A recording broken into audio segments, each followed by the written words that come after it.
UPI ആപ്പുകൾ ഇനി അടിമുടി മാറും. വമ്പൻ മാറ്റത്തിനൊരുങ്ങി NPCA. ഓഗസ്റ്റ് 1 മുതൽ ഈ മാറ്റങ്ങൾ നിലവിൽ വരും. ഇനി മുതൽ 50 തവണ മാത്രമേ നിങ്ങളുടെ ബാലൻസ് പരിശോധന സാധ്യമാകൂ.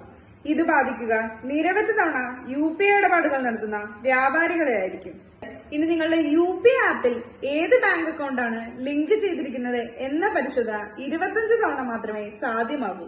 വിവിധ സബ്സ്ക്രിപ്ഷനുകൾക്കുള്ള ഓട്ടോപേ നിശ്ചിത സമയങ്ങളിൽ മാത്രമേ നിങ്ങളിൽ നിന്ന് ഈടാക്കാൻ സാധിക്കുകയുള്ളൂ.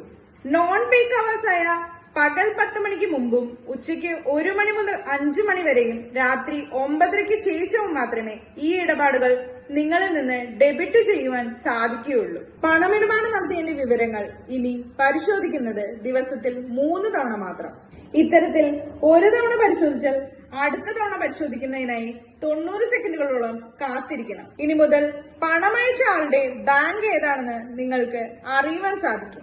UPI ആപ്പുകളുടെ വേഗം, സുരക്ഷ, വിശ്വസ്തത എന്നിവ വർദ്ധിപ്പിക്കുന്നതിനാണ് NPCA ഇത്തരത്തിൽ മാറ്റങ്ങൾ കൊണ്ടുവന്നിരിക്കുന്നത്. അപ്പോൾ ഓഗസ്റ്റ് 1 മുതൽ UPI ഇടപാടുകൾ നടത്തുമ്പോൾ ഇത് ഓർത്തിരിക്കുക.